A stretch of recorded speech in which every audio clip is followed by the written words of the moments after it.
7:35, we will reconvene an open session, the special meeting of the Waco iSD Board of Trustees. I apologize for the delay. We were in closed session. I'll also say there was a miscommunication. The business meeting is usually the fourth Thursday, which was next week.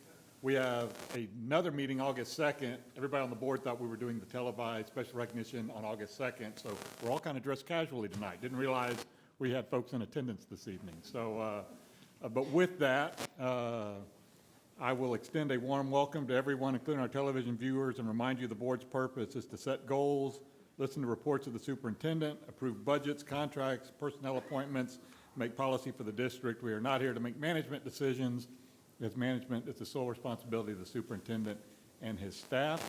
If you have your cell phones with you, if you would turn those off or put them on silent, we'd appreciate it. And we'll move on to item 5 and ask that you join us as we pause for a moment of prayer, contemplation, reflection, or meditation.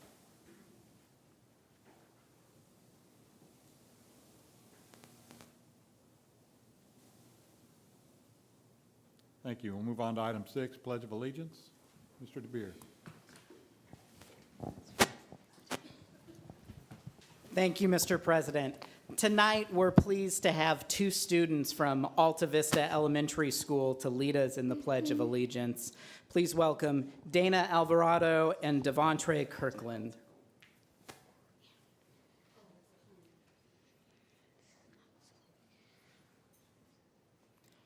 I pledge allegiance to the flag of the United States of America and to the republic for which it stands, one nation, under God, indivisible, for liberty and justice for all. Thank you, students. Dr. Nelson and members of the board, please join me in front of the dais for tonight's special recognition.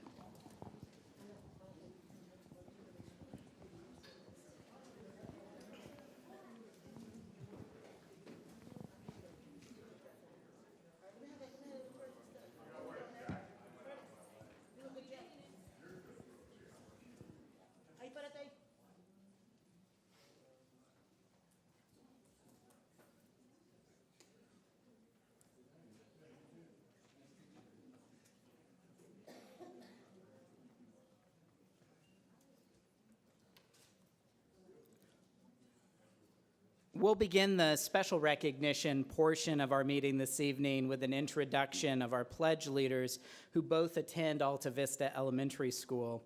Dana Alvarado is a second grader at Alta Vista Elementary School. She says her favorite subjects in school are math and science. In her spare time, she enjoys reading and painting. When she grows up, Dana wants to become a doctor. Dana's father, Jose Manuel Alvarado, is here with her tonight. Would you please stand so we can recognize you and thank you for sharing your daughter with us this evening?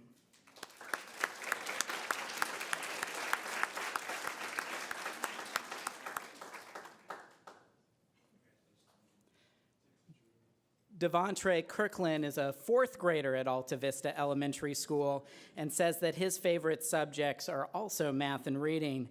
Devontre enjoys playing football, video games, and hanging out with friends. When he grows up, Devontre wants to pursue a career as an NFL football player or a college football coach. Devontre is joined this evening by his parents, Victoria and Cleo Kirkland. Would you please stand so that we can recognize you as well? We want to thank you for raising such a wonderful son.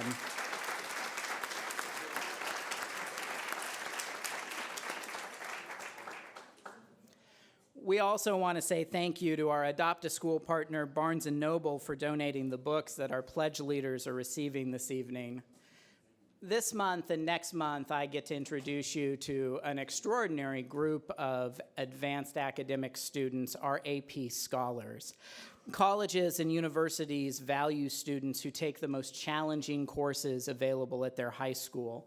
And in Waco ISD, our students have the opportunity to stand out in the college admissions process, earn college credits, skip introductory classes in college, and build skills by taking advanced placement courses. AP courses on our students' transcripts show colleges that they are intellectually curious, unafraid of hard work, and capable of learning the knowledge and skills expected of college students. With the AP Scholar Awards, the Advanced Placement Program recognizes high school students who have demonstrated outstanding college-level achievement through their performance on the AP exams. The students that we'll be recognizing tonight, and then also the students we'll be recognizing next month, are a combination of rising sophomores, juniors, seniors, and recent graduates who have received recognition as either an AP Scholar with Honor, or an AP Scholar with Distinction. To begin with, I'd like to introduce you to our AP Scholars. These are students who have scored a 3 or higher on at least 3 AP tests. With us this evening, we have Kylie Burnham, who's a 2018 Waco High School graduate.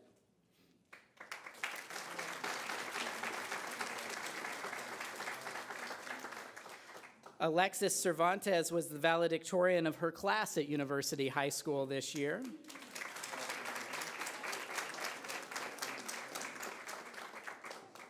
Thomas Boots Felton will be a senior at Waco High School this fall.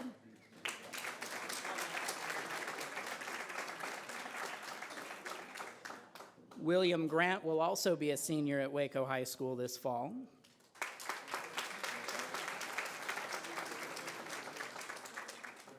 Evelyn Guevara will be a sophomore at Waco High School.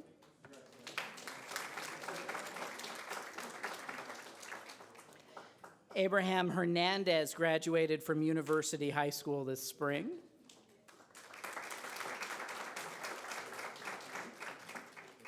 The next group of students that I get to introduce to you this evening are our AP Scholars with Honor.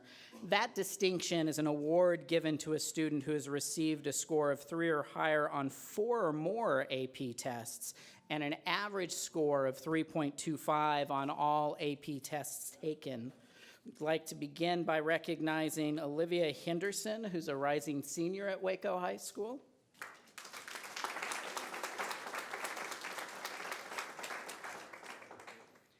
Madison Lacey is a rising senior at Waco High School.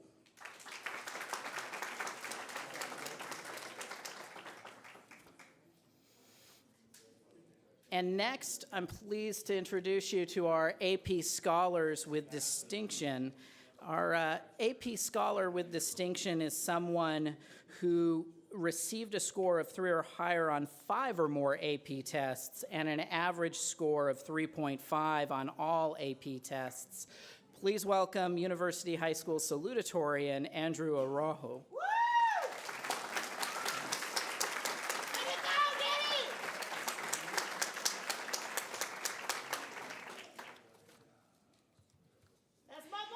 And I want to recognize one more AP Scholar and apologize to Josue for skipping him earlier, but please welcome Jose Morales, a 2018 graduate of Waco High School, who's headed to Texas A&M. You know, there is an absolutely incredible story in this program. Just 2 years ago, we had 15 AP Scholars in the district, and we had been pretty stable at that level for a number of years. In 2 years, we've grown from 15 AP Scholars to 32 AP Scholars, students achieving at the highest level in the most rigorous courses. And that really speaks to the success and the dedication of our Advanced Academics Department. And tonight, I'd like to recognize 2 people from that department who are with us. First, Ashley Duncan, who is the district's Assistant Director of Advanced Academics.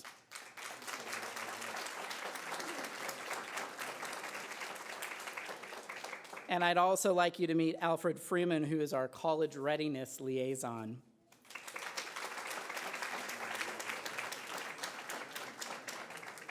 Our Assistant Superintendent of Secondary Curriculum and Instruction, Dr. Scott McClanahan, and our Instructional Specialist for the Gifted and Talented Program, Carla Donaldson, were unable to join us this evening. I'd like to take just a moment as well to ask any parents of the AP Scholars who are with us this evening to please stand so that we can recognize you as well. Thank you for sharing your students with Waco ISD.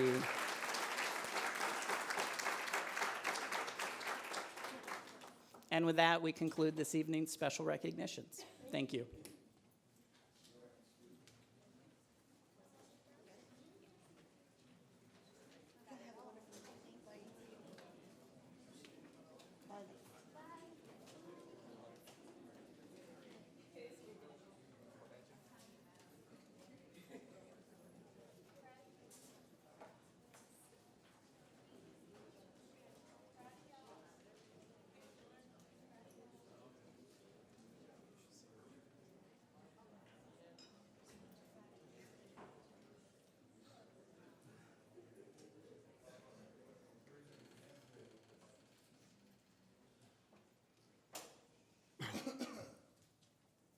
All right, congratulations to all our AP scholars. We'll move on to item 8, reports and discussion. First is the presentation and discussion of the preliminary budget information. Dr. Nelson? Think you want to do hiring of personnel? Oh, we have, I'm sorry. Oh, well, we'll take hiring of personnel out of order. Where is that on the agenda? Let's, E? Paul. P is in Paul. All right, if there's no objection, we'll drop down to item 9P on the consent agenda. And hearing none, Dr. Nelson, go ahead. Thank you. We'd like to recommend for approval the positions as listed in and discussed in closed session. We recommend approval. All right.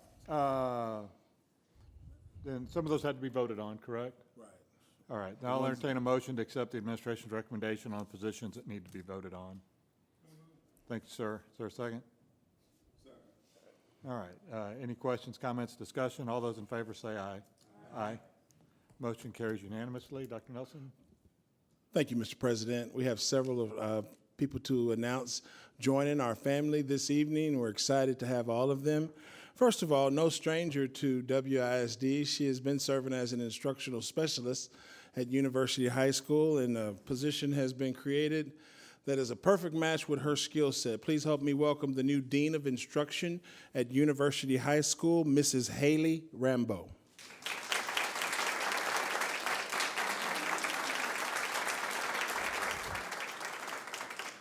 Last month, as you know, our Office of Career and Technology Education office promoted Candace Beckham to a new position over at our Healthcare Academy, Waco, and that left a vacancy for Dean of Academies at University High School. It is with pride that we introduce as our new Dean of Academies at University High School, Mrs. Christine Holacek.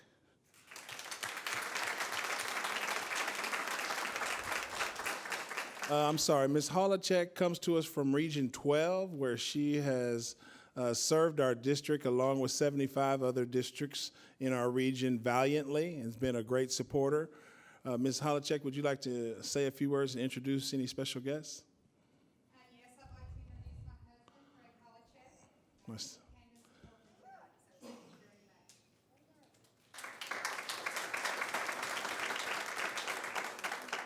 Even though we know most of Mrs. Rambo's family, Mrs. Rambo, would you like to introduce your team,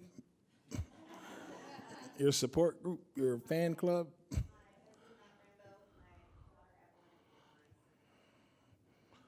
All right, congratulations. Also, a new position at Carver Middle School we have as our Dean of Instruction. She comes to us from the Waco High School, where she has been one of our best math teachers in this district for some time. Please help me welcome the new Dean of Instruction at Carver Middle School, Mrs. Gail Watson. Ms. Watson, you have anyone to introduce or say a few words? My husband is home moving a big bale of hay for my longhorns. That is the exciting life I live. Yes. I have my very good friend Haley Rambo here with me. All right, very good. We're glad to have you. All right. New to our district, coming to us from Austin, Texas, where she was a principal at a very successful charter school. She is going to be serving as assistant principal at Carver Middle School. We're excited to have her, Miss Maria Cavazos.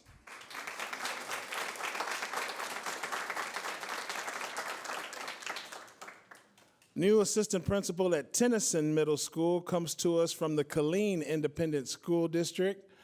Please help me welcome Mrs. Marilyn Villarreal Rivera.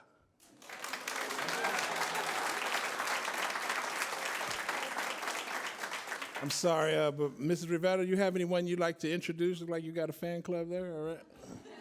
Well, my children are currently on vacation with their dad in Arizona, so I have my mentor, who has been my savior the last 3 years, and 2 of my really great colleagues from Killeen. All right, we're glad to have you, all right? Ms. Cavazos, I didn't mean to overlook you. You have anything you want to say to the board, or? I'm just excited to be here. Thank you for the opportunity. I'm looking forward to meeting everyone. Bienvenidos. Oh, very good. Gracias. Also, we have no stranger to our school district. She has done such an amazing job in her time here. She is going to now enter a new challenge as assistant principal at Mountain View Elementary. It is a huge loss to our state and federal programs department and finance department in general. It's a huge hole to fill. But she will be the new assistant principal at Mountain View. Please help me welcome the lovely Miss Sheila Whitehead.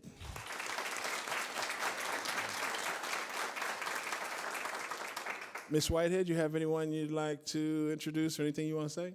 Not bring anybody with me. I'm just returning from a council meeting in Austin, so I'm really delighted to be able to be here tonight, and thank you so much for the opportunity to work with kids at Mountain View.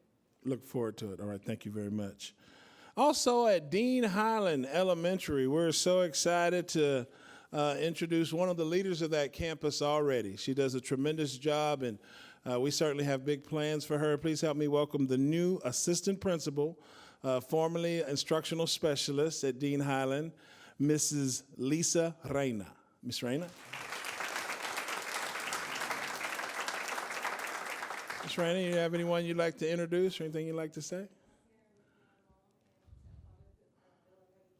All right, nice to have y'all with us. Thank you. And last but certainly not least, one of our areas we've been searching for many, many weeks now is our Director of Early Childhood Education. She comes to us from the Temple Independent School District, where she has served as an administrator. She also was an administrator in the Killeen Independent School District for several years. And we're excited about the energy that she will bring to our team. Please help me welcome our new Director of Early Childhood, Mrs. Gwendolyn Palacios James.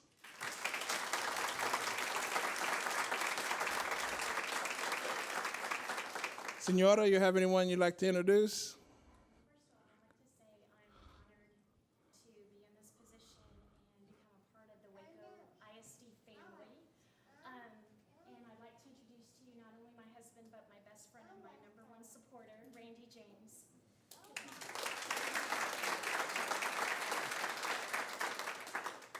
Thank you, Mr. President. That concludes our appointments at this time. All right, we'll move back up to item 8, reports and discussions. We'll begin with the preliminary budget information. Ms. Davis? Thank you.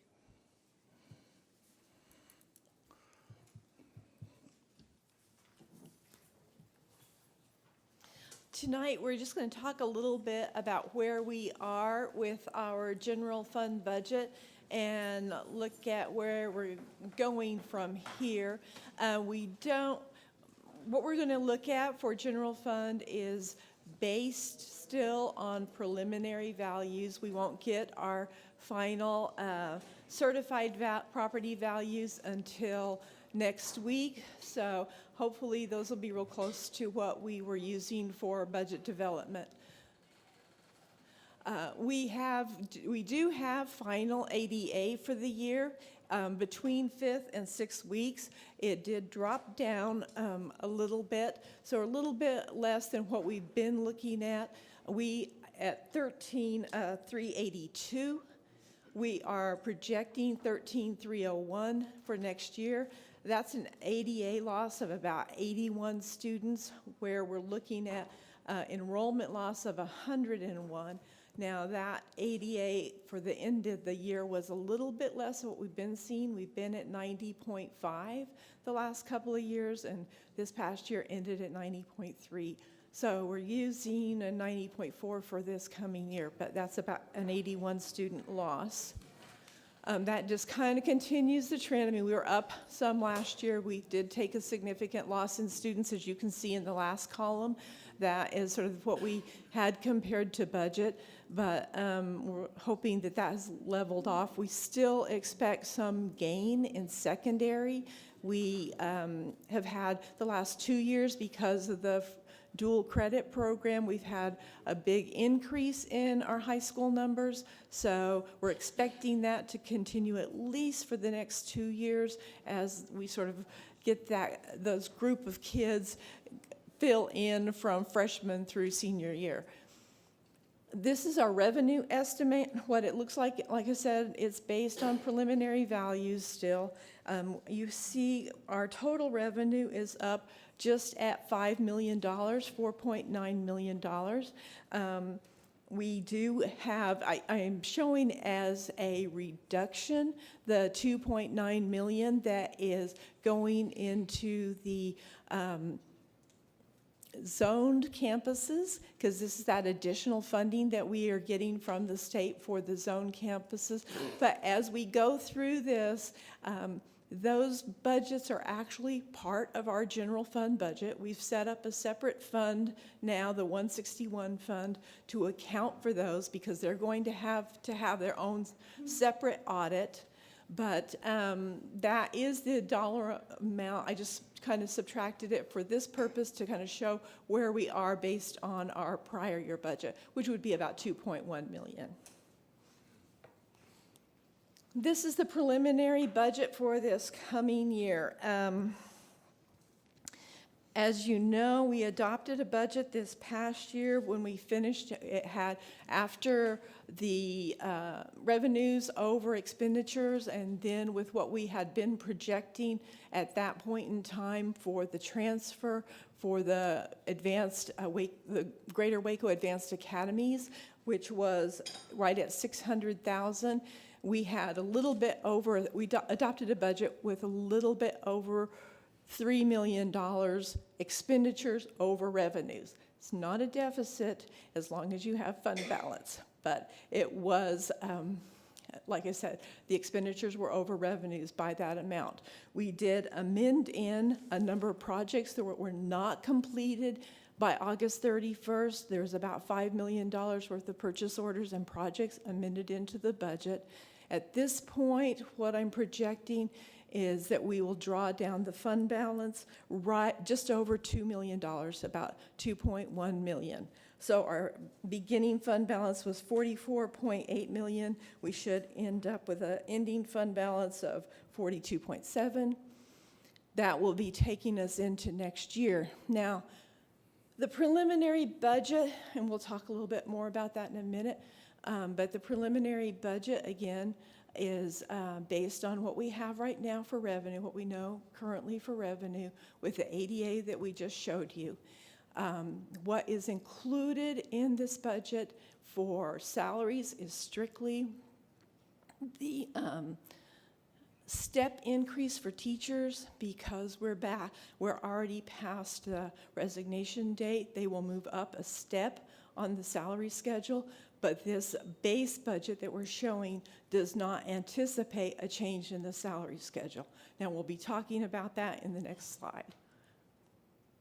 No, not in the next slide, I guess. This is just a picture of what our fund balance is. With that $2.1 million that it looks like we might draw down the fund balance that's projected, and that projection is as of the end of May data. We will take the fund balance from about, the unassigned fund balance from about 27.2% of the subsequent year's budget to just under 27%, so not much of a change. So this is where we kind of look at what I was just talking about. It looks like our unassigned fund balance will be at this $42.7 million.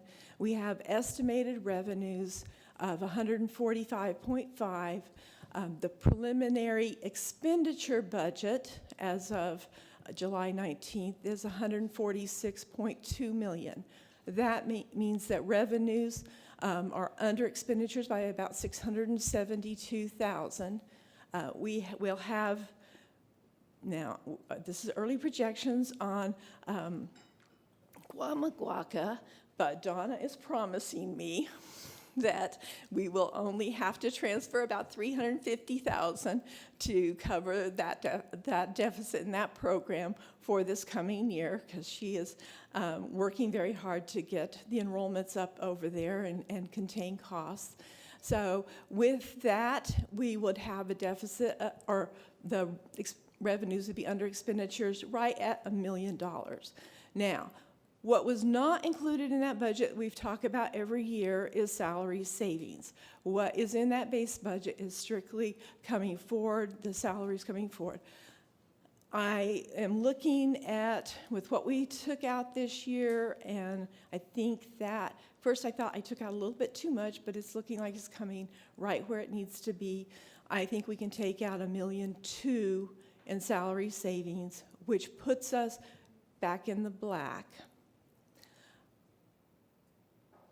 Remember, we had a $3 million deficit that we started with. This includes having all the zone campuses with the additional funding that they received from TEA, and the budget's built to that funding, and we will still end up with our revenues over expenditures by about $163,000. Now, that's without any other increases except the teachers moving up on the salary schedule. What we're proposing, and we'll look at the proposed salary increase, with the proposed salary increase, which would be 1.5% for administrators and 2% for all other employee groups. With the teachers, it'll be about 2%, but they would each get a $1,000 increase. That would cost the district about $1.8 million. Just over $1 million of that is in the general fund. And then we are looking at about a 6.7% health insurance increase. That would require the same level of increase for the employees. As you remember, we went self-insured this past year. And I know we were hoping that this might end up being a little bit better, but this time in previous years, we were looking at sometimes 38, 37% increases. And this is with a few plan changes, but with that, we would have a deficit or have expenditures over revenues of about $1.4 million. Now, in this budget, as we have had, we have a capital improvement projects, including bus purchases of about $715,000 and the $700,000 that we budgeted for a number of years now for major improvement projects. If we take those out, because we are going to bring back a capital improvement plan to you in September that's worth about $2.1 million. And so what we're recommending now is we're going to pull those two pieces out. We will have a balanced budget, and then we will come back in September with a capital projects list that includes some major maintenance projects, the bus replacement, some other vehicle replacement, and some technology that will, like I said, it's going to total about $2.1 million, and we'll amend that in September. Ms. Davis, all those would be one-time expenditures. I mean, I know we do the Yes. buses every year, but it would be a one-time expenditure of Correct. capital improvement. And we have done that in previous years where we bring projects in September after we kind of know where we're ending up the budget and amend them in. And so it's similar to that. Oops. So these are some of the things that we have included in our preliminary budget. As I mentioned, we have the $2.9 million that went into the transformation zone campuses and their management budget. We have added 5 additional dyslexia specialists and the screening software with them of about $304,000. And then there was one additional elementary gifted and talented teacher, and actually there's one that the 2 middle schools in the zone picked up, an advanced academics teacher from their funds also to be over their Young Scholars program that they're starting. And so those are actually funded through the optional services that the transformation schools buy back optional services from the district. And so we were able with that to enhance our dyslexia program. We had 15 dyslexia specialists throughout the district, so this brings us to 20. So we have almost a one for every campus at this point. Then this is we have the pass-through, of course, every year we have, as our values go up, and especially when they're going up in the TIF, we have increases for the pass-through for those properties in the TIF. That's $876,000, and again, that's preliminary values. And then the cost of the teacher step increase would be $527,000 that was in that base budget. We have a transportation cost increase, driver wage increase of $176,000. We've had a very difficult time this past year or so getting bus drivers, and so we're taking our starting bus driver salary to $15 an hour, and hoping that we can keep our positions filled better, but that's going to cost us about $176,000. That's contracted services because the drivers don't actually work for the district, they work for Gold Star Transportation. Then we have our renewal of our Let's Talk that we have implemented this year on our website, and then our Blackboard services that is maintaining our website, $87,000. An increase in athletics due to the realignment, and then we have some helmet replacements of about $25,000, and then we are putting back in the bus pass program that we had a few years ago for about $15,000. So all of those are included in that base budget. That's most of our significant increases. This is what the cost of the salary increase looks like.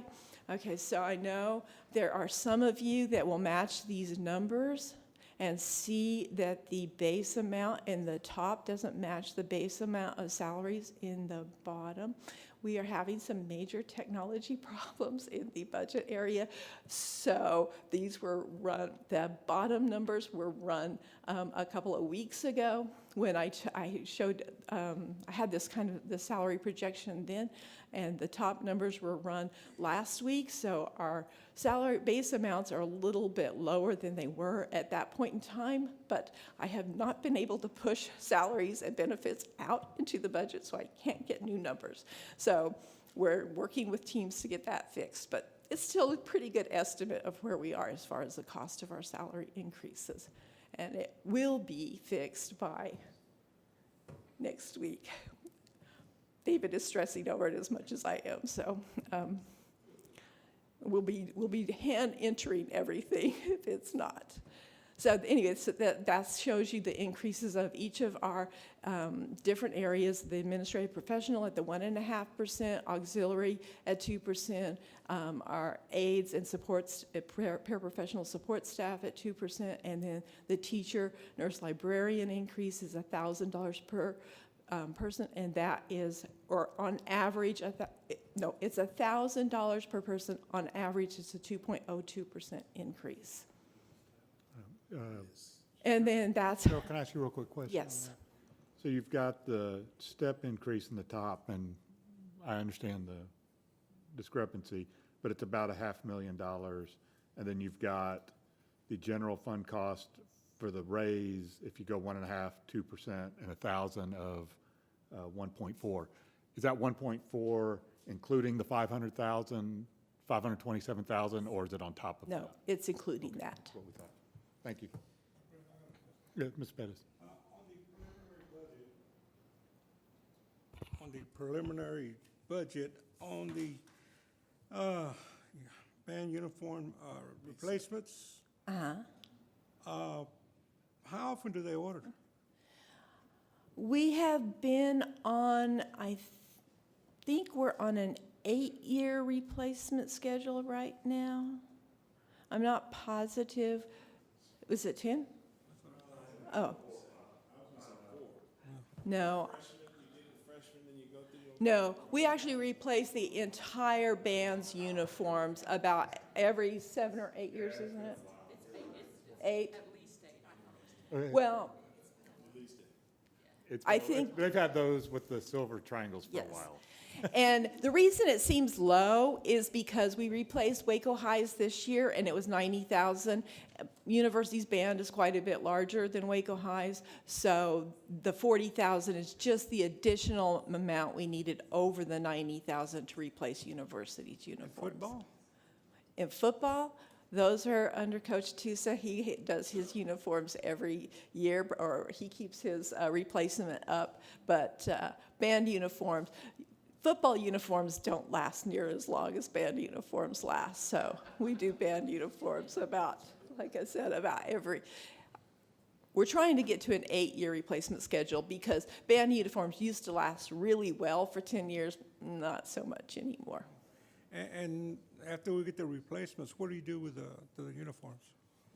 Well, they are 10 years old, Yeah. first of all.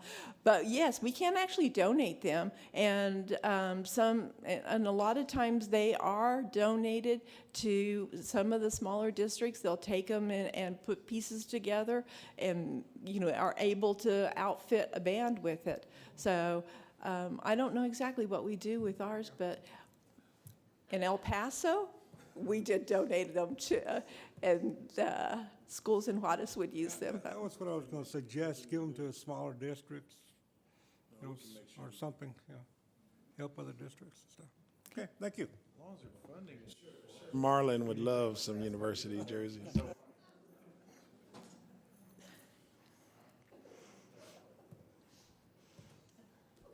And so this, Let me say one other thing. I'm sorry, Cheryl. One of the other things I think needs to be noted, we can talk more about this later, but we really want to do a good push to really collaborate with the city more. And this $15,000 expenditure to reinstate the bus pass program, we're really hoping to see a return on that investment. Any Waco Independent School District, K through 12, can ride the bus for free, the city bus. And the city bus is ready to reorganize routes. So I'm just going to table that and know that it's a public relations campaign for us to not only give our kids more transportation for tutorials and coming to school early and Saturdays, but really just to show how proud we are of our collaboration opportunities with the city and the county. Mr. President, Mr. Manning. didn't we, one of the reasons that we stopped that was lack of ridership, of poor ridership or something? Yes, sir. That was a problem? Oh, they were not using it, they were improper use then? well, that was part of it. We felt like maybe we weren't getting our money's worth at that time, but part of it was also a big increase that they had originally, I think it was about 8,000, something in that range that they had been charging, and then they had the city had wanted to bump it up to about 17,000, I think. And so I think we had just decided at that point we didn't have the ridership. And so they have, as Dr. Nelson said, they're talking about adjusting routes and doing some other things. And so we're going to try it again with them.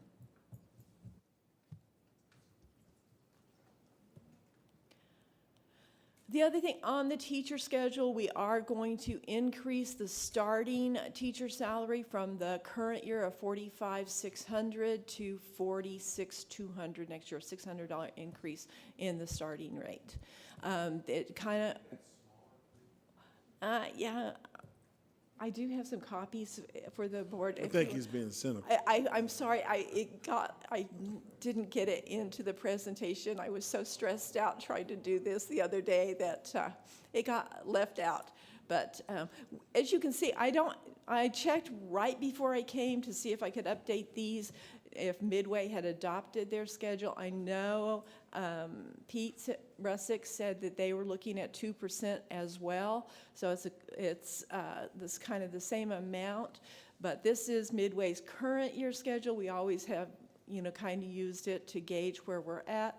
And again, in the early years, we're way high compared to them. When we get up at this point, it would only be really up at years 23, 24, 25, in that range that we drop just slightly below them.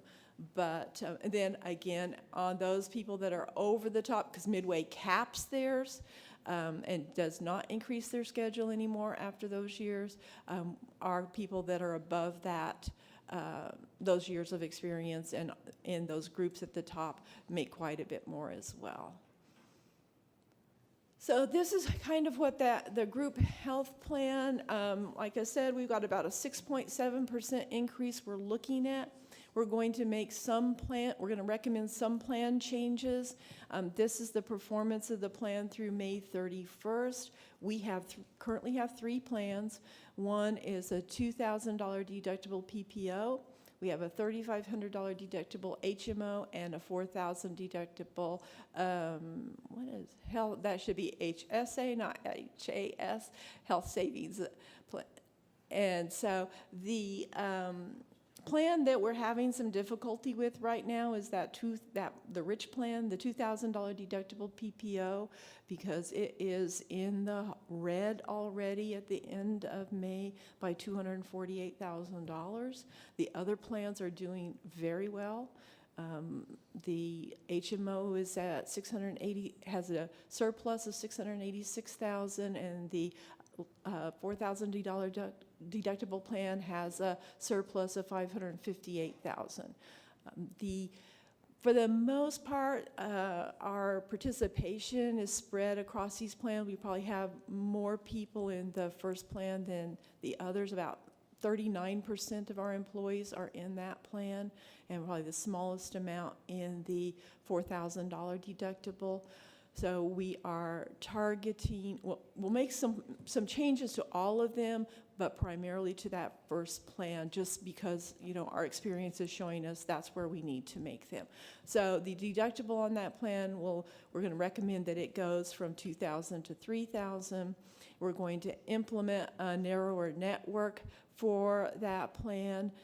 And then for all 3 plans, the federal out-of-pocket amount is increasing to $7,900, and we're going to go to that same increase for our plans. So that the reduced estimated total cost will be about $12.4 million, and that will require if we split the increase between the district and the employee, each doing a 6.7% increase, that will require about a 6.7 increase to both the employer and employee. Cheryl, can I go back to the salary schedule adequate question? Yes. When you were talking about the increase for the first year, the step 0, the schedule we've got says a $500 increase to 46.1. I was thinking you said $600 increase. Oh, to I'm sorry. It is 46.1. So this is correct. That is correct. Yes. Thank you. And Ms. Dykes had a question as well. Cheryl, on the health plan analysis, do we have any kind of target on the surplus that we would be looking to carry over year to year, anything like that? Yes, we do. We have an amount that they anticipate we should have as a reserve every year. I don't know that off the top of my head. We do have, as we talked about when we went into this, we had $1 million in that fund from workers' comp and all that had built up since we went self-insured on workers' comp. So we're in pretty good shape in that fund. But yes, there's a reserve amount, and we're going to have a presentation at the August 2nd meeting, a more in-depth presentation on the insurance and where we're at with that. So we'll bring that number then. That's part of the calculation? Yeah. Okay, thank you. It will be. And then, we will get also, as we end the year, we'll have, as we end our fiscal year, for one, they will give us the IBNR, the run-out claims and all too, so I can reserve funds that are necessary for the end of the fiscal year. And then, of course, at the end of the plan year, we'll get a more in-depth presentation too. But we're actually meeting with the Gallagher consultants on a monthly basis and going through all the numbers and looking at, where our large claims are, what they are, the drugs that, that are causing large expenditures, and then looking at some different things that we can change. Excellent, thank you. Mr. President. Dr. Nelson. Oh, Well, I just want to be clear. I've communicated this to our finance department, and it's a tough concern, as Ms. Davis has communicated. But I'm uncomfortable with passing on our increase in health insurance costs to our employees. I just feel like that's misleading them. It does us no good to talk about salary increases. A year ago, I'm on the record, my first couple of months here. So I'd rather freeze salary increases, which wasn't very popular, but it's misleading specifically to our hourly employees to offer them a raise and then zap their insurance more. I mean, you got to really think about the month-to-month burden that creates. Now, Ms. Davis has made it very clear that if we do not share the burden, of rising healthcare costs with the employees who have created the rise, then that is fiscally unsound, and I respect that. And we would have to make some more cuts to balance the budget in a way that I'm expecting, but Respectfully, Ms. Mateo and I agree on that. that's true. point. That's true. That's true. It's not.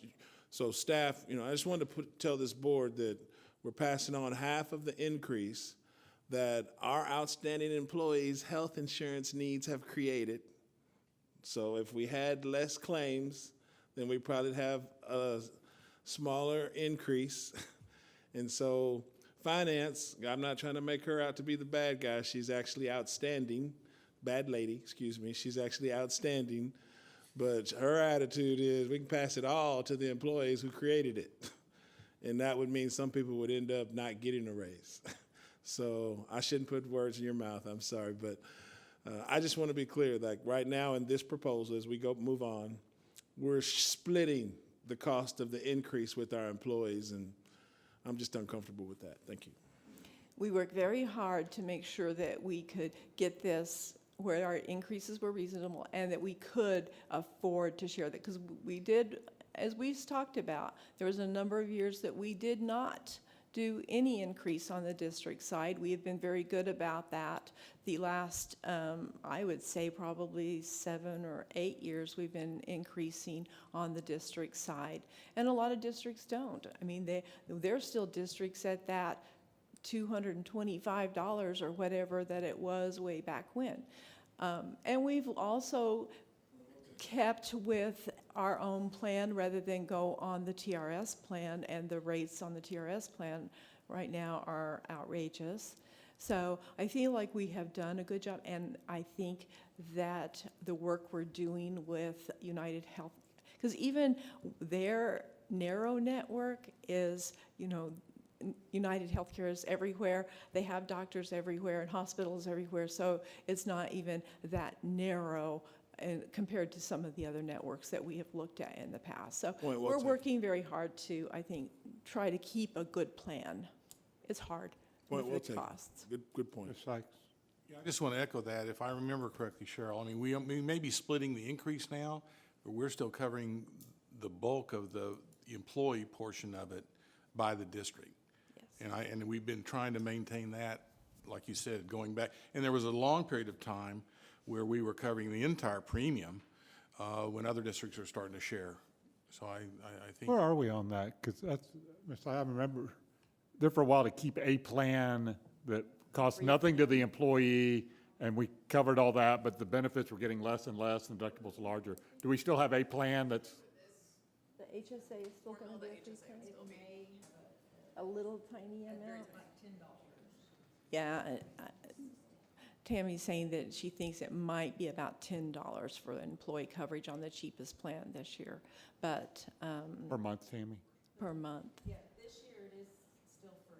I mean, this year. Right. We've always had a free plan out there, but we're looking next year with the increase in splitting costs, the cheapest plan to employee would be about $10 a month for the employee. And, there is just, the pharmacy costs tend to be a big issue. I mean, when we looked at where we were at the end of May, we had about $1.4 million in pharmacy costs so far. And of that, there was about 17 people that were about 400,000 of that, because of some real high dollar pharmacy. So we're, like I said, we're looking at that and making a few changes there too, but it's just a really expensive proposition and getting worse all the time.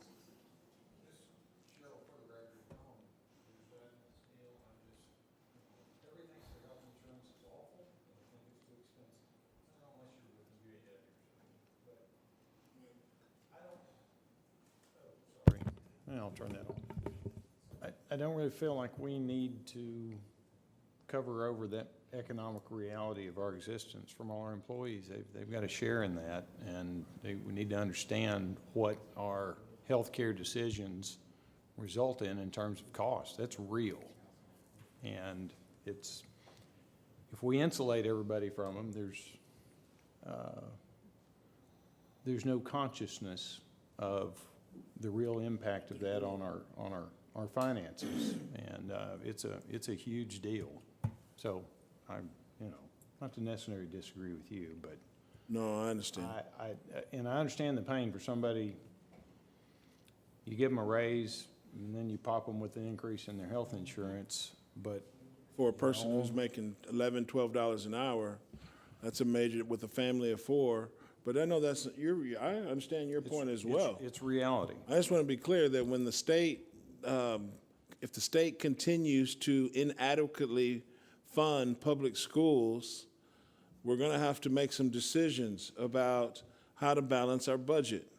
And and I'm only one up here. I'm not saying this is a mandate, but I'd be willing to just cover the rising healthcare costs and not give salary increases. Probably the only person in the room that feels that way. But that's another way to look at the budget, is take that money and pay for insurance. Now, everyone assumes in this district that they're getting a raise every year.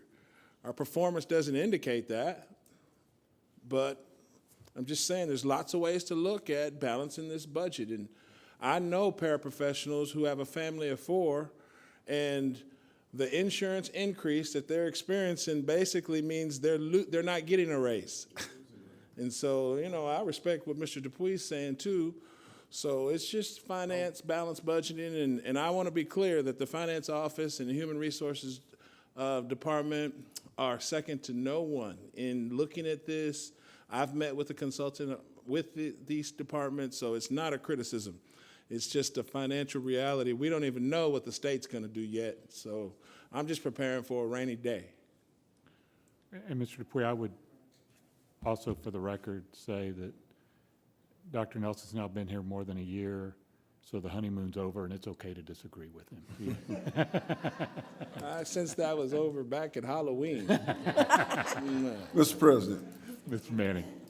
I thought, didn't we have, in going with the self-insured, refresh my memory, didn't we have something about healthy employees, about getting them to get wellness, and are the employees using that, or is that helping? We really need to do better. We really need to have a coordinated health and wellness plan for our students and our staff. We have not done it. That's one of the reasons HR is saying they should share the brunt of the increase, because it's our employees' increase in claims.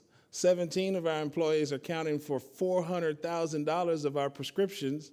17 employees, designer arthritis medication. We're not trying to call those people out. We want people to have, but designer, that's, so we're not here to go person by person. I'm just saying that to Mr. Manning, we need to have a coordinated wellness plan, and it should start with me. We all are I know my cabinet, we're trying to do better. We've been eating avocados and strawberries and walking around the central office. So the bottom line, though, is that health insurance costs are continuing to rise, and our claims don't make it any easier, and that's one of the reasons why we recommend sharing the increase.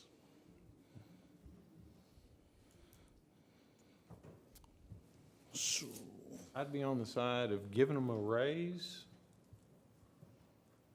and no insurance. and then they can see it come out of their check, so that they know that money and where it's going and why it's going to that. Sir. If they never see it, nobody cares what anything costs. Yes. It needs, you put it in their check and then take it back out for their share. And I think it's, that way, at least if they look at their pay stubs, they Need can to see it. yeah. Okay. Yeah, I just think everybody should go into the HSA plan, put that money aside, and then they can take that trip to Tahiti if they never go to the doctor. Then you got to go see a doctor over in We're having another meeting on insurance. Elmont. Yeah. Or somewhere. God bless Elmont. Right. So, Lastly, I have the debt service fund, the preliminary look at that.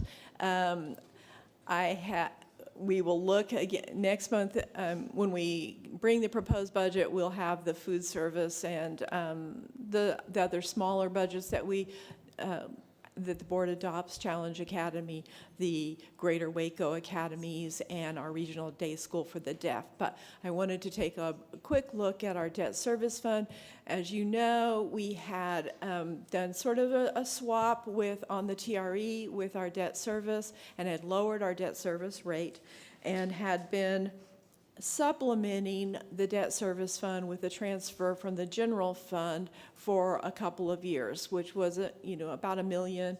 Started out about $1 million to kind of ended up being, or actually I guess ended up being about $1 million too, because our state revenue was going down a little more with our property values going up faster. Our state revenue was going down a little bit more rapidly than we originally anticipated. Last year, we did go up a penny on the tax rate for debt service to 24 cents.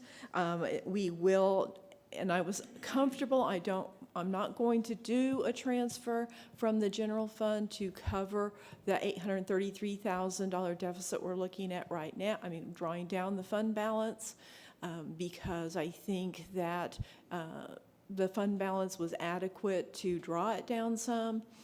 So we're going to just let that go and not do a transfer this year. Next year, I think with what's happening with at least with our preliminary values, we'll actually be able to lower that back down about 0.5 cent. And then right now I'm anticipating about a $73,000 expenditures over revenue, but we can still, that's not a problem with handling that.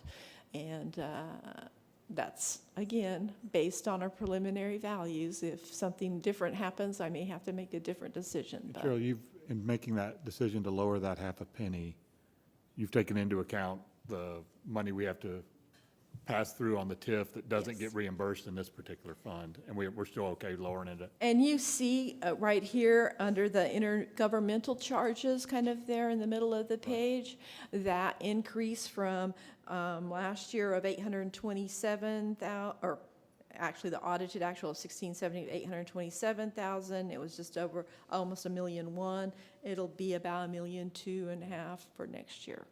And we can absorb that and still lower it 0.5 penny with the president. That's great. Thank you.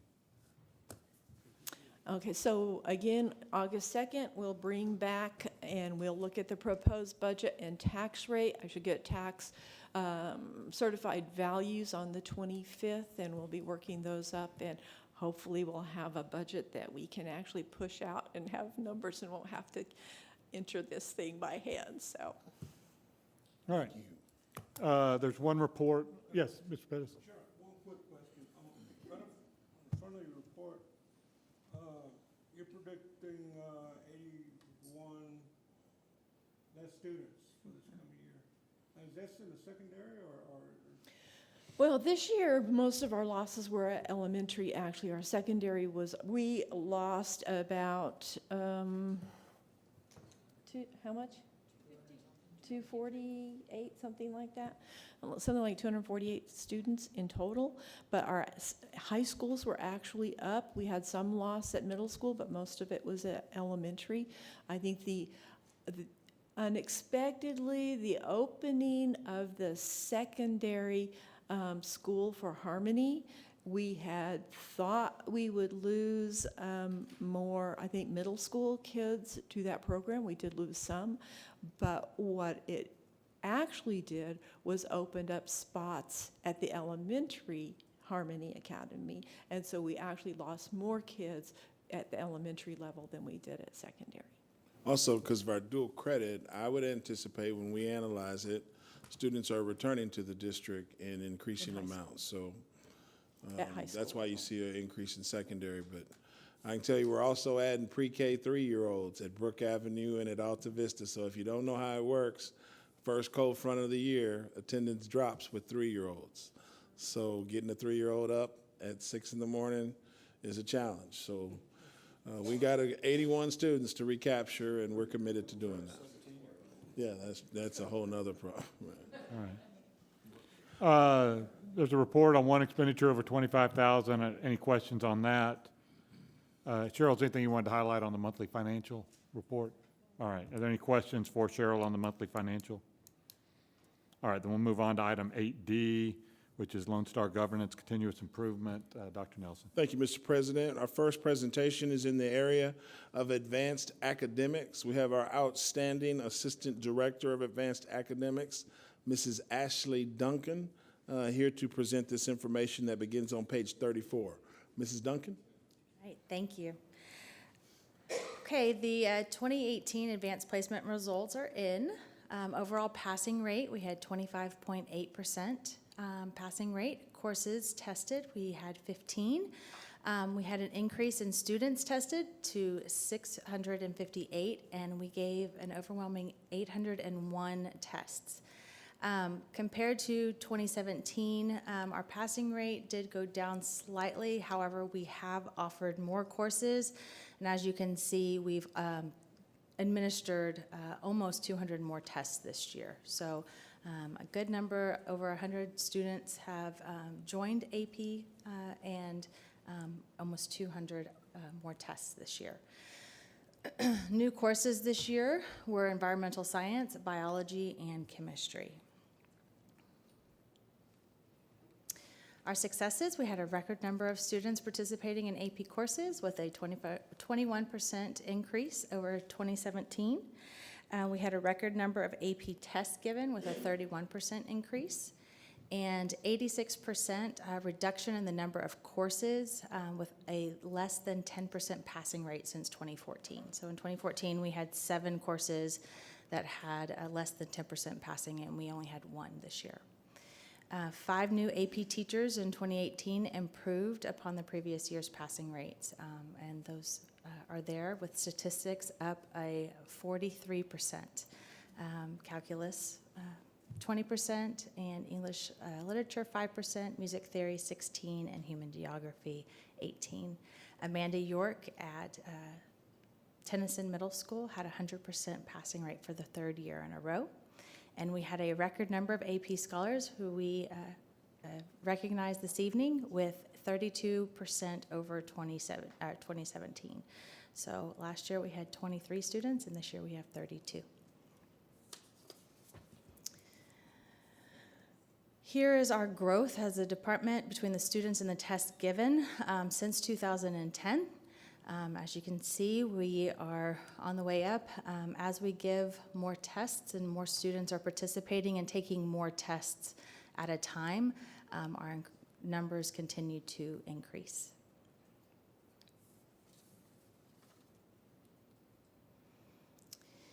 In 2014, our passing rate increased substantially, and it continued to increase in 2016. As we've increased the number of students participating and the number of tests given, our number is decreasing slightly, but that is to be slightly expected with the growth in our number of tests being given. Again, here's our AP scholars. We were kind of stagnant at 15 students, 2014 through 2016, and since then we have doubled our number of students being recognized as AP scholars. Well, that's a great statistic right there. You have to get a 3 or better on 3 or more tests. Mm-hmm. So I wanted to show that skyrocket. So some opportunities for this year. English language was down 10%, U.S. history was down 3%, studio art was down 51%, and Spanish language was down 3%. So some strategies that we will be putting in place. There will be no new courses for 2018-19. We've got a good number, and we are going to work to perfect the courses that we have right now. We're going to limited AP staff changes, so we don't have a lot of new teachers joining our AP team, so those teachers are going to have at least a year under their belt, except for our Spanish language and culture WHS. And then we're going to eliminate the middle school AP Spanish course because of the new CCMR requirements. We're going to continue to explore innovative ways to offer AP courses. In 2018, biology and environmental science was a combo class at Waco High. with 25% passed on the biology and 33% passed on the environmental science exam. And our AP dual credit U.S. history at UHS outscored the AP only course at Waco High with an 11.8% versus the 3%. And we're going to continue to support our teachers through professional development, through the AP Summer Institutes, the AP Teacher Support Meetings, AP Consultants. We have one coming in August 7th to work with some of our AP teachers, and more oversight of those AP courses, closer oversight. So, Mrs. Duncan, we would be remiss if we didn't also recognize Dr. Scott McClanahan, Assistant Superintendent for Secondary. He works directly with Mrs. Duncan. Also introduce our other teammate that's responsible for dual credit, and I don't know if you want to come and... This is Mr. Alfred Freeman. He is our college readiness liaison. And what does he do in that position? Alfred oversees our dual credit students and the Accelerate program. And, okay, Mr. Ms. Duncan, before you sit down, I did have a question. Yes. You know, when you go back to that first page, the goal progress measure we adopted was by 2020, we're going to be at 40% passage of our AP classes. And with the slight drop this year, so to be on track for that, we said we needed to be at 34% this year. Right. And with the drop, we're now down to 25.97, so we're a little over 8 percentage points behind. Right. And don't get me wrong, I'm impressed with the increase in the number of AP scholars, I know all that, but there's also that qualitative component where if almost 3/4 of the kids aren't passing the AP exam, is it at the AP quality that we need across the district? I know you're aware of that. I guess my concern is, you said you were eliminating the AP Spanish course, and it seems to me we've always had a high percentage of kids pass that, and that's taken that percentage even higher because they were native Spanish speakers. Right. So are we looking at another drop next year, or do you think we'll be able to rebound and get closer to that 40% goal? We're eliminating that middle school Spanish language class because it goes against the CCMR. And so it does not count towards our college readiness measure. So with the students taking that course at the high school level, it then counts towards that progress measure. So that shouldn't have drive it down. We'll have students still taking the course. We'll have students still taking the course. They just won't be taking it in 8th grade. Okay. So it can be part of the accountability system. Right. Okay. Right. With that change and some of the other things you've identified, I mean, do you anticipate we'll be closer to this 34, 37% to where we'll be, you know, by 2020, 40% of the kids passing the tests? Yes. With the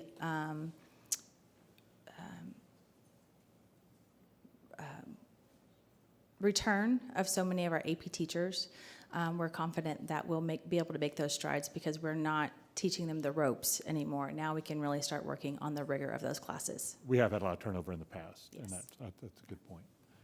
Ms. Sykes? Could you clarify, because it seemed like, and we've heard this, you know, in a few, well, prior years, the increase in number of students, which is good, seems to correlate in the number or the drop-off in passing rate. What would be the reasons for that? When you talk to the teachers, really holding students accountable for that AP contract, and that has been loosely done in the past. And the AP contract is really an agreement between the students and the teacher about the work ethic and the quality of the students' work and the expectations of the class. And so really, and that was part of our moving forward goals, is really working closely with those teachers to make sure that we are holding students accountable for their work and holding them to the level of AP work in the classroom. One thing that was noted was a lot of our students that did not receive a 3 or above on the AP score had A's in their coursework for the spring semester. So if you are making A's in your coursework in the spring semester, you should be able to make a 3 on the AP exam. And so really making that correlation between the content, the grades, holding the students accountable, and making it match what they're really performing on the test. I know there's steps being done to kind of calibrate that better than we've done in the past. in terms of the course grade being more indicative of a passing rate on the AP exam? Yes, sir. Yes, yes. Absolutely. Other questions, comments? Thank you. I Go got a ahead, question. Ms. Manning. Maybe I'm just missing this probably. On the, advanced placement results, you said 5 new, passing rate increase in 6 subjects. Are you counting the 8th grade AP as the 6th subject? Because I only see 5 subjects there. You got English, literature, calculus, statistics, music theory, and human There geography. are only 5 listed there, so So what was the 6? Spanish has had 100% for 3 years, so Well, that then, would. but that's so no that would- increase if it's been there Right. for 3 years. So that would be a typo. Okay, Apologies for all that. right then. And just for the heck of it, what the heck is human geography? Yeah, it's a complicated course. It is really, I can't even really describe that course because I don't teach it, but it really is a course that teaches about the cultures and geography of human behavior and where people choose to settle. And Oh, there's another name for that. Segregation. The history of civilization. No, I took it in college. I just can't think of the name of it. Right now. Anthropology. No, the Sociology. no. At one time, I did go to college and with University of Maryland, and I was learning about the Eskimos and whatever you call that. Stick with math. For some reason, I don't think that's the right term. You mean people native to Alaska, maybe? I do want to add that although our passing rate has gone down slightly, our tests that are being given and our students that are attempting to take and enroll in AP courses has increased. And that says a lot for our district because our students are willing to take that risk to take that advanced class. And that's really what we've been trying to move towards. And so getting them in that class and getting them used to taking that type of course is the first step. So we're hoping now that they've been there, we've administered 801 tests, that they have that under their belt and they'll be able to grow from that. Any other comments or questions, Mr. President, members of the board? Yeah, anthropology. I said that a long time ago. You said no. I studied. No problem. Any other questions? Study of people. All right, thank you. Thank you. So, real quick, what does our liaison do besides pick the wrong fraternity? I'm just kidding. So I'm responsible for our dual credit program and also our accelerate program. In respect to the board goal 2, the increase of the percent of graduates displaying college readiness by earning at least 12 hours of post-secondary credit from 5.9% in 2014-2015 school year to 20% by 2020. We met that goal.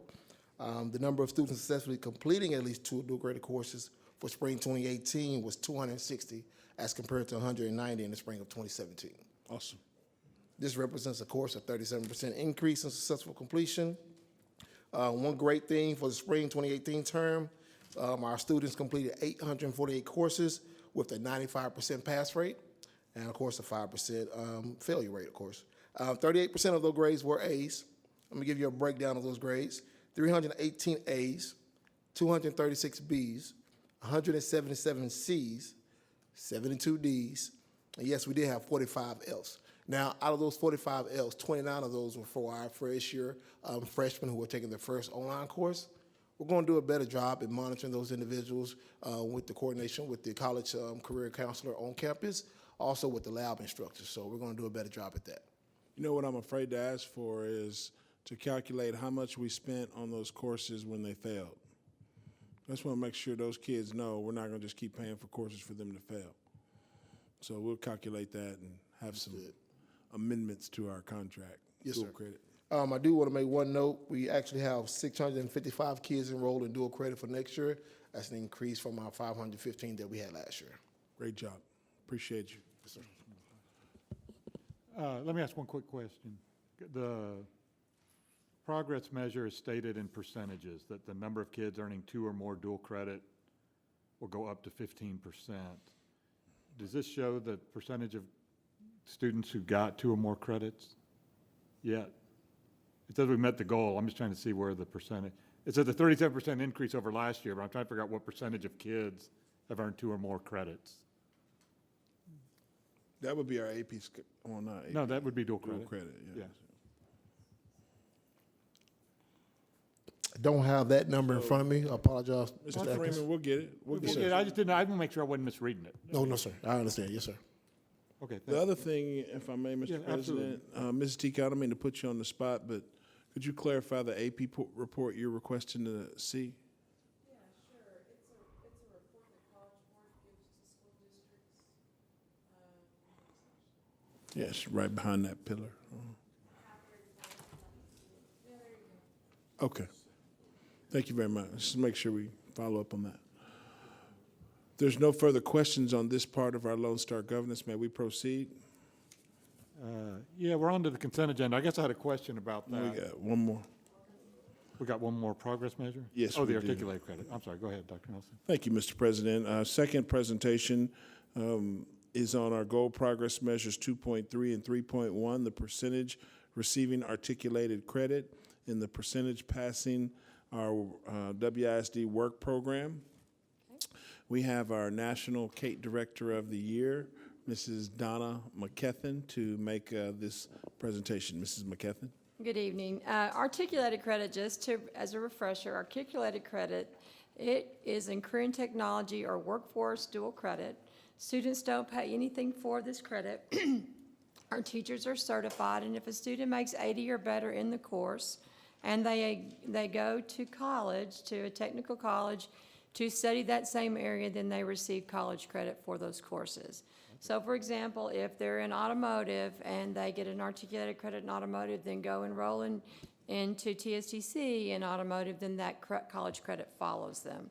So this is college credit. It's just usually when you have dual credit, they create a transcript, and that is actual credit for a transcript. This credit, college credit, is dependent on the student going on into college in that area and then using that credit. So last year, they had to make 80%, so that's considered successfully earning the credit. Last year, we were at 81%. This year, we're at 82%.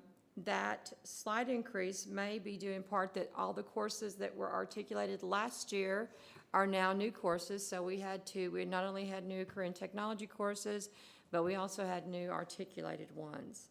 The MCC requested that we move from what used to be local articulation agreements with MCC to what is called statewide articulated or statewide advanced technical credit courses. The teachers went through a certification process with the state to be able to teach these courses. And through that certification, our students then earned their articulated credit. The courses that are now articulated with Waco iSD are listed there below. And we don't see any changes in these courses for next year. This list of courses will continue. These are courses that are up, they're more your sophomore, junior, senior level courses. And so these are the ones that will be articulated next year.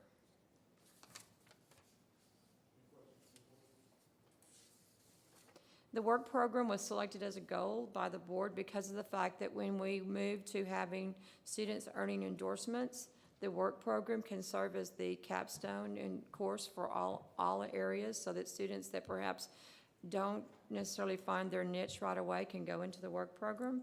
Our students are passing our work program at 95% passing rate, so we're very pleased with that. We have 2 wonderful teachers at Waco High University. We are looking to expand that work program, hopefully to Brazos, because students can earn high school credit of 3 credits, work 15 hours a week, so that helps them to earn the credits they need to be successful and graduate from high school. And I worked with Brazos to create plans where a student can actually earn an endorsement rather than just going through taking courses. Any other questions, comments from the board? All right. Thank you. Thank you. We'll move on to item 9. I guess I need guidance from the board and from the administration. Like I said, I think most of us thought tonight was the workshop and we'd be taking action on August 2nd. This is posted for action tonight.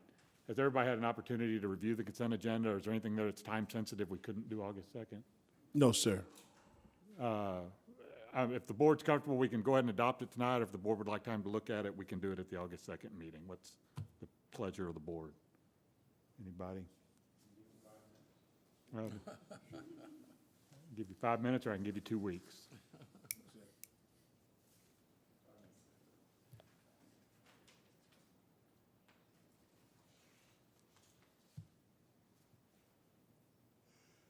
Most of it is standard, annual, procedural. Is the administration okay just taking it up in 2 weeks? That's fine. I know. Absolutely.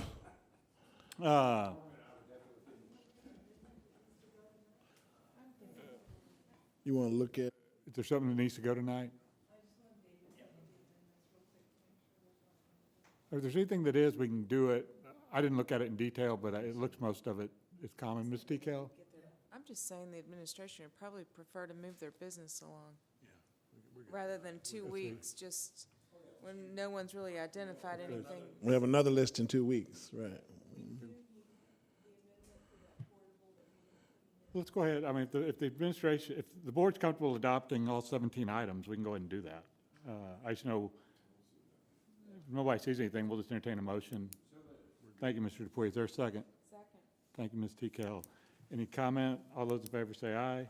Aye. Motion carries. Consent agenda is adopted unanimously. We'd already adopted item P earlier in the evening.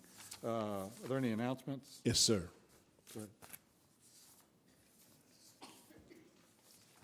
Thank you, Mr. President. You can really feel the momentum picking up as we head back towards school and towards that first day of school on August 21st. Right now, we have early enrollment open with early enrollment sites at University High School, Waco High School, and GW Carver Middle School. Our parents can find all the details of how to enroll their returning students, how to start that process online at wacoisd.org/enroll, and those sites will be open Monday through Thursday through August 3rd. Starting tonight, we have performances of The Wizard of Oz at Waco High School. This is a really cool collaboration between Waco ISD and the Waco Civic Theater. Those performances run this weekend and next weekend, and it's a great show for all ages to check out. Next week on Tuesday, our partners at Transformation Waco will hold their board meeting. That's July 24th at 5:30 p.m. at GW Carver Middle School. Then as we move into August, we have the fantastic back-to-school Family Fest events at University High School and Waco High School from 9 a.m. to noon on August 11th. And the following week, something we're excited about that's going to be new this year, and that's our Special Services Program Fair. That'll run from 9 to 11 on the morning of August 18th. So lots of opportunities for families to engage and get information, whether they're just a part of the district or their students are part of one of our special services. We also wanted to make sure and know that this board and this community should know that Transformation Zone Waco will have their regularly scheduled board meeting on Tuesday, July 23rd at Carver, 24th at 5:30 at Carver Middle School. Looking forward to that activity. Also wanted to wish the executive assistant in the superintendent's office, Mrs. Christy McCutcheon, a very happy birthday last week. Let's wish her happy birthday. And then this coming week, we have our outstanding assistant superintendent for human resources is celebrating a birthday, and her awesome husband will be, I want to say getting rid of a daughter, but that's not the right, be celebrating a marriage of her daughter to both her daughter and her daughter's husband to be our employees of Waco ISD. We're looking forward to that. And last but certainly not least, this Saturday, the class of 1968 from A.J. Moore High School will have their reunion. And I wanted to wish all of those folks traveling to their home I'm looking forward to being part of that event Saturday evening. So thank you very much. Doc, Mr. President, also, just for the board, our Sunday visit will not be this Sunday, but July the 29th, and we are scheduled to go to Columbus Avenue Baptist Church at the 11 a.m. service. Great partner at Brook Avenue. That's a good Right. choice. Thank you, sir. Pastor Josh. Mr. Manning? Mr. Sykes? Math tells me that's the 50th reunion, right? Got a picture here to prove it. Well, since I'm not in church, I can tell this. My mama carried me across the stage as a baby to get my diploma. I'm glad you clarified that, yeah. Any other announcements or lies from the board? All right. Hearing none, 9 o'clock, we'll stand adjourned.